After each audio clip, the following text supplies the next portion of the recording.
ଆଜି ଥିଲା ଉତ୍କଳ ଗୌରବ ମଧୁବାବୁଙ୍କ 175ତମ ଜୟନ୍ତୀ। ଏହି ଉପଲକ୍ଷେ ମଧୁସ୍ମୃତି ସୁରକ୍ଷା ମଞ୍ଚ ତରଫରୁ ଗୋରାକବର ସ୍ଥିତ ମଧୁବାବୁଙ୍କ ଶେଷ ବିଶ୍ରାମ ସ୍ଥଳରେ ଆୟୋଜିତ ହୋଇଥିଲା କ୍ୟାନଭାସର ମଧୁବାବୁ। ଏହି କ୍ୟାନଭାସରେ ମଧୁବାବୁରେ ଭାଗ ନେଇଥିଲେ କଟକ ଆର୍ଟିଷ୍ଟ ଅର୍ଗାନାଇଜେସନର କଳାକାରମାନେ। ଆକାଶରେ ବର୍ଷା ବାଦଲ ଉଠିଥିଲେ ମଧ୍ୟ ଗୋରାକବର ପୀଠ ଚଳଚଞ୍ଚଳ ହୋଇପଡ଼ିଥିଲା। ଆଉ ଏହି କାର୍ଯ୍ୟକ୍ରମରେ ଯୋଗ ଦେଇଥିଲେ ରାଜନେତା ତଥା ସମ୍ବାଦର ସମ୍ପାଦକ ସୌମ୍ୟରଞ୍ଜନ ପଟ୍ଟନାୟକ,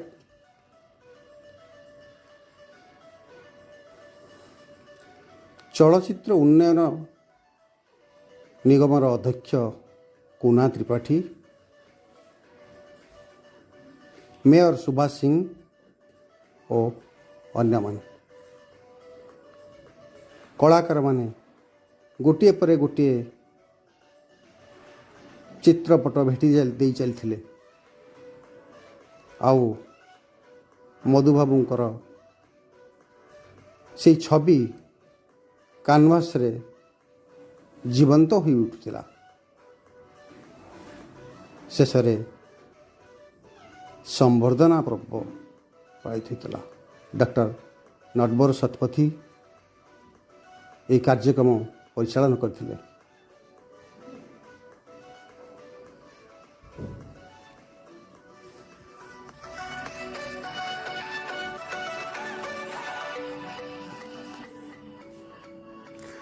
ମଧୁସ୍ମୃତି ସୁରକ୍ଷା ମଞ୍ଚର ସମସ୍ତ କର୍ମକର୍ତ୍ତା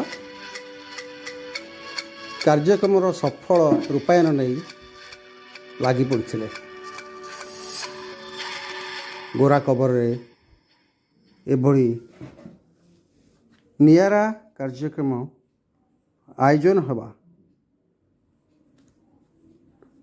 କଟକରେ ବୋଧେ ପ୍ରଥମ।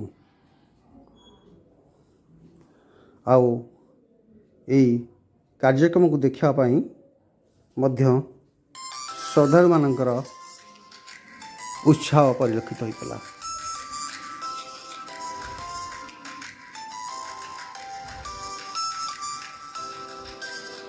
ସତରେ ଏହି କାର୍ଯ୍ୟକ୍ରମ ପାଇଁ ଆଜି ଯେମିତି ଗୋରାକବର ମଧୁମୟ ହୋଇ ଉଠିଥିଲା।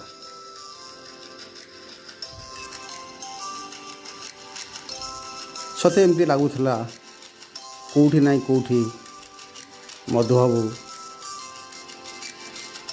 ଏଇ ଲୋକଙ୍କ ସାଙ୍ଗରେ ଥିଲେ। ଆଉ କହୁଥିଲେ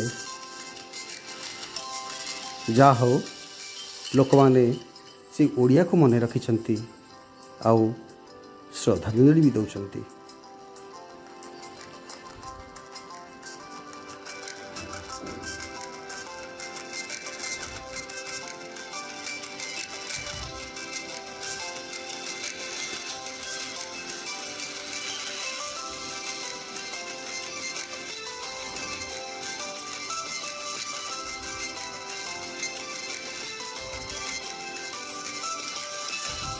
ଗୋରାକବର